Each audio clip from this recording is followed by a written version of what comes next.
Hey, what's going on, everybody? Welcome back to the channel. If this is your first time here, my name is Troy Woods. I'm a professional photographer located in the Washington, D.C. area, and I primarily specialize in commercial and personal branding work.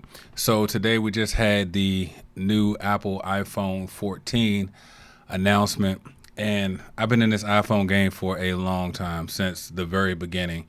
And I guess, I don't know if that's good or bad, but over time I've kind of been known as a person that I get my phone updated and kind of know the latest and greatest that happens with these phones. And so a lot of times people will message me when they think or hear a new iPhone is coming out, ask me should they upgrade. So I just decided that I would make this video to try to answer some of those questions. Now, this, they have a lot of models that come out, or quite a few models that come out every year on release date. But this particular video, although it's going to help everybody that's trying to make a decision, I'm going to tailor it to a specific phone that they announced, and some of the features that I think will be beneficial for maybe those that are looking to upgrade their phone. All right. So in this video, we're going to be specifically talking about the iPhone 14 Pro Max version. All right. They have the iPhone 14, they have the iPhone 14 Pro, and then they have the iPhone 14 Pro Max. We're going to be talking about the Pro Max because I want to tailor this video specifically to two overall groups of people, to photographers and to people who are creators. All right. So let's look at this really quickly. And this is not going to be one of those technical specky videos where I give you all that, because I don't even get that far into the weeds myself.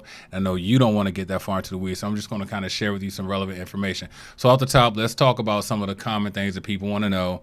As far as colors, we got, and this is for the iPhone 14 Pro Max. We have the space black, we have the silver, we have the gold, and we have the deep purple. All right. Now, I believe these colors may be available on just the iPhone 14 Pro model as well. Now, for those of you guys that take a lot of pictures, a lot of videos, you don't clear your phone off, you don't maintain your phone properly, you always want to know about storage. So for storage, these particular phones are coming in the 128 gigabyte model all the way up to the 1 terabyte model. All right, now, kind of a off topic thing, but this is important, especially if you ever try to look at your phone in the bright sunlight and had a hard time seeing it. You can look up this word later to find out what it means, but peak brightness outdoors, this is as far as your screen and how bright it gets, is up to 2,000 nits. You guys can look up the word nits and figure out what exactly that means, but it's basically dealing with the brightness of your phone, and you can compare that to the brightness of other phones as well. Now, all of the other features, and we're getting into the camera stuff in a second, but one of my favorite new features that they mentioned for the iPhone 14 Pro Max model was something they call dynamic island. Now, you guys know this is my 13 model right here. At the top, we typically have like your camera and all the other stuff, and there's usually like, let me see if I can bring it up. There's like a black notch right here. Well, one of the things that they're doing, which I think is really cool, is that particular notch is now digital. It's not just, not mechanical is the word I'm looking for, but it's not just a space cut into the phone. They're going to allow that space to reshape itself based on the information that it needs to display. So some of the cool things that they showed were, of course, when you connect it for your battery life. Also, when you're connecting your AirPods or whatever, it'll show you that kind of stuff. All kind of little notifications and different things that happen. That window will expand and contract, so it's not fully one size the entire time. So I thought that was a really cool feature. You guys can look that information up as well. I'm sure they have some information on their website for that. Now, let's get into specifics of why I'm tailoring this for creators.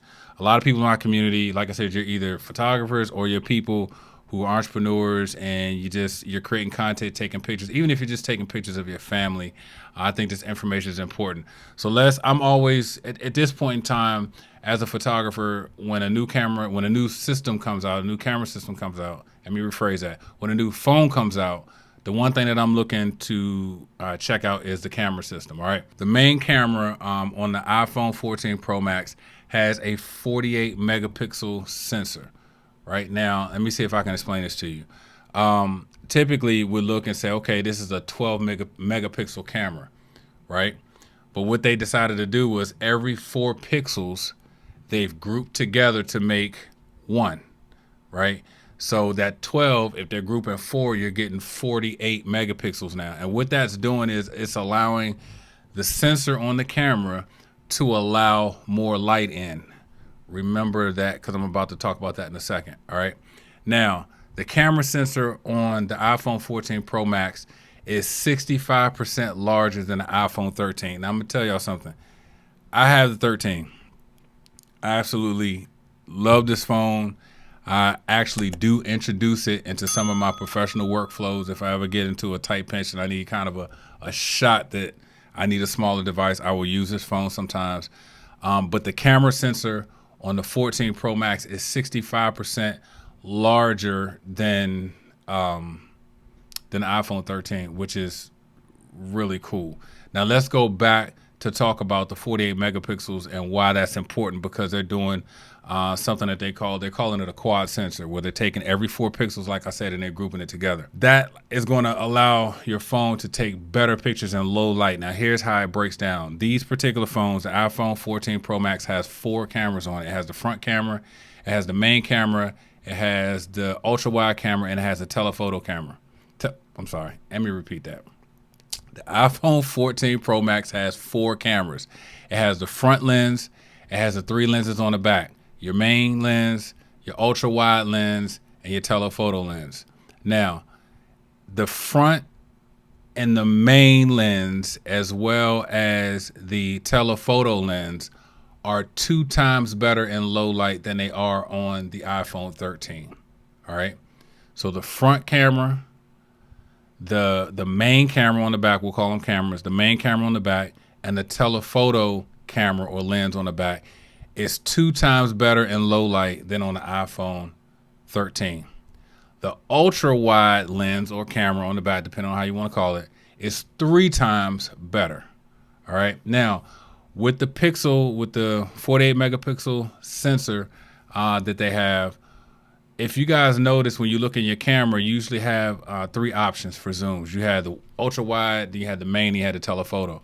Well, now they have 4 options. They have the ultra wide, they have 1x, 2x, and 3x, which is going to be amazing, because with all the light that's coming through the sensor and all the other stuff now, the pictures are going to be much more sharper and show a lot more detail than it has before. It's going to be amazing with skin tones and different things like that. Like I said, I absolutely was shocked. You guys know what I do full time. I was shocked to see what my 13 could do, and the camera system on the 14, it is better. All right.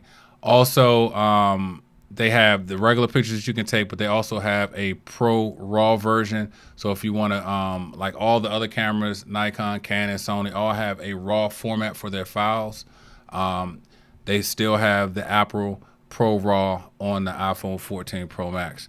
Now, I'm not going to get into video a lot here, but I will say something that I saw in the presentation was that the phone is going to offer better stability for video, which is key. They actually show people running and different things like that, and the video was like stable. That's major, because you don't need a gimbal or anything like that to kind of stabilize your video. So we got all that going on. I love cinematic mode on the 13. I will say this, I'm gonna be completely honest. Cinematic mode is good because it gives you that depth of field where you can lock focus on people and blur out the background. And being a photographer and then seeing this on the phone, while it's great on the phone, you can, I guess, because I know what I'm looking for, you can kind of tell that it's done in software. It's not so much the lenses and stuff that's on the camera.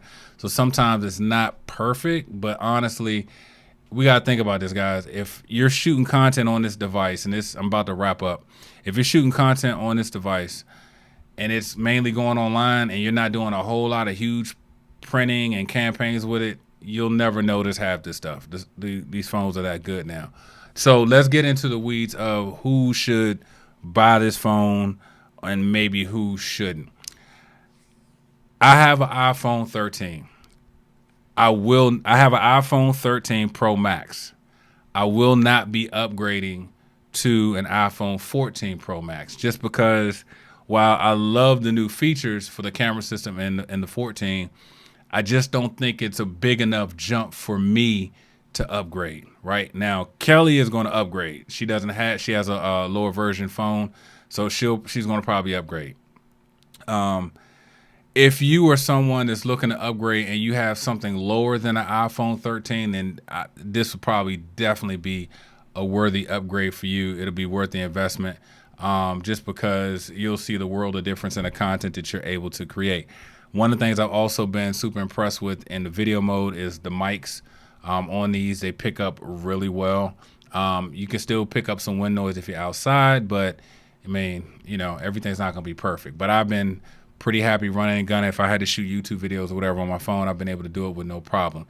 So again, if you're someone that has an iPhone 13, I mean, if you want to upgrade, you just upgrade. But this is just my advice. If you're someone that has a 13, as long as your 13 is functioning okay, jump into the 14 Pro Max. You're probably not going to see a huge difference. But if you're someone that has any version of the phone from iPhone 12 down to 11 and 10 and 8, the person that's watching this video that has 8, they know who I'm talking to. Anything like that, you'll drastically, it's going to improve your world as far as your content. Like, it's going to take it to another level. So I just want to jump on here really quick. This wasn't a formal video. I want to try to get to it as quick as possible. If you have any questions, as always, leave those questions in the comments so you can message me directly. And if I don't have the answer, I try to get you the answer. Appreciate you guys watching the video. If you're catching this on YouTube, make sure to like this video, subscribe to the channel if you want more content, and I'll check in with you guys on the next one. Take care.